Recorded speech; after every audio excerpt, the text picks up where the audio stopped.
On est à Bordeaux sur le site de la station de recherche INRAE de Cestas. Essentiellement, les gens qui travaillent ici s'intéressent à la forêt. C'est un environnement qui héberge la plus grande partie de la biodiversité terrestre. Et ça joue un rôle fondamental dans le fonctionnement des écosystèmes terrestres. Donc on a besoin de comprendre comment la forêt fonctionne aujourd'hui, parce que la forêt change. Donc on a aussi besoin de savoir comment est-ce qu'on peut l'exploiter sans compromettre son fonctionnement futur. Tree Bodyguard, c'est un projet de recherche qui s'intéresse à tous les organismes qui peuvent protéger les arbres contre les attaques d'insectes herbivores. Et la grande question du projet, c'est comment est-ce que le climat modifie la manière dont les arbres sont capables de se défendre tout seuls et sont défendus contre les attaques d'insectes herbivores. Si l'on arrive à expliquer comment le climat d'aujourd'hui modifie les interactions entre les arbres, les insectes herbivores et les prédateurs, alors on a des billes pour anticiper ce que pourraient être les conséquences du changement climatique. Alors, je vous présente Bastien Castagnerol. Donc, c'est le chercheur en écologie qui est à l'origine de ce projet de sciences participatives. Donc, toute la matinée, il reste avec nous et puis il va nous accompagner auprès du chêne. On va aller voir les chenilles qu'on a posées il y a 15 jours. Tout le monde a bien le son petit tube? Allez, on y va. Le projet que l'on mène n'a pas de sens si on le fait tout seul dans son coin à Bordeaux, parce qu'on ne répondra pas à la question. Donc, très rapidement, on s'est dit, on veut faire des fausses chenilles en pâte à modeler pour étudier la prédation et on a besoin de déployer ces fausses chenilles un petit peu partout. Et vu qu'on parle d'une méthode relativement peu chère, qui est ludique et qui est efficace et que l'on a besoin de déployer partout, très vite l'idée de travailler avec des écoles est venue. De ricochet en ricochet, on a monté un réseau avec une quarantaine de collaborateurs scientifiques et entre 80 et 100 classes qui ont participé au projet depuis l'Espagne jusqu'à la Scandinavie. Donc on a maintenant des collaborateurs dans 23 pays en Europe. On participe à une expérience où on crée des chenilles en pâte à modeler. Il faut que la chenille fasse 3 cm et il ne faut pas qu'elle soit trop grosse. Après, on prend les chenilles, on va les poser sur une branche de chêne. Et toutes les 2 semaines, on va voir ce chêne et on voit les chenilles si elles ont été attaquées ou pas. Vous rappelez, vous faites très attention, vous les enlevez très délicatement. Vous essayez de ne pas faire de marque de branche. Il y a des poils à l'intérieur. Ah oui, oui. Ah, des poils. Oh, regardez, là on voit très bien le bec de l'oiseau là. C'est vrai que ce projet permet de développer chez eux une réelle curiosité de l'environnement qui les entoure. On fait des cours, mais on n'est pas dans le collège, dans une salle à regarder le professeur en train d'écrire et à nous de noter.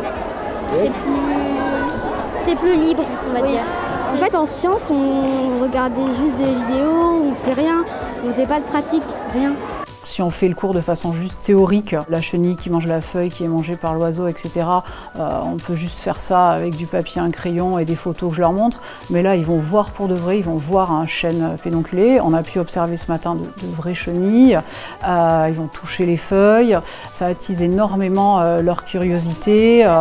Ils farfouillent dans tous les sens. Ils me trouvent des œufs de punaise, ils me trouvent des nids de chenilles.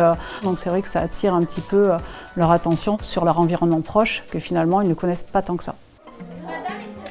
Alors, vous allez sortir délicatement vos chenilles et je vais vous rediffuser le petit diaporama pour identifier les marques. Alors,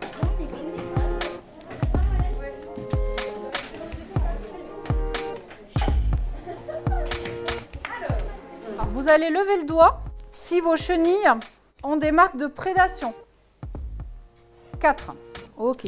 C'est un projet qui est parfait avec la Maison pour la Science parce que c'est vraiment voir la science en train de se faire, c'est-à-dire participer à la fois à la mise en place du protocole, à la fois à la récolte des données et une fois que les données ont été récoltées et analysées par les chercheurs, il y a un retour vers les élèves pour pouvoir comprendre quelles informations on peut tirer de l'analyse de ces données. Moi je veux des marques d'oiseaux, enfin une marque et 2 petits points.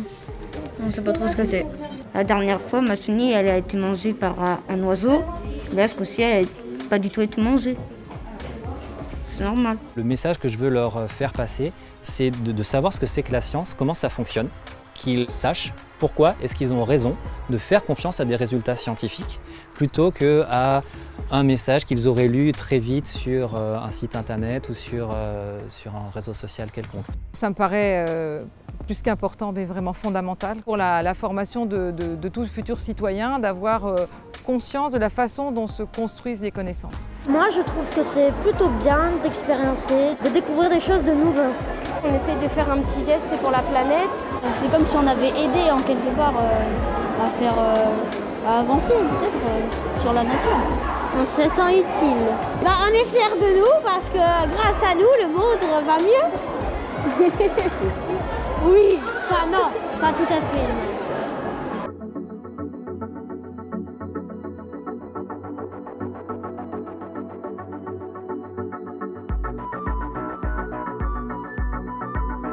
Dédicace à Anouar, Sonia, Gabriel, Timothée. Après, je m'en souviens plus des autres.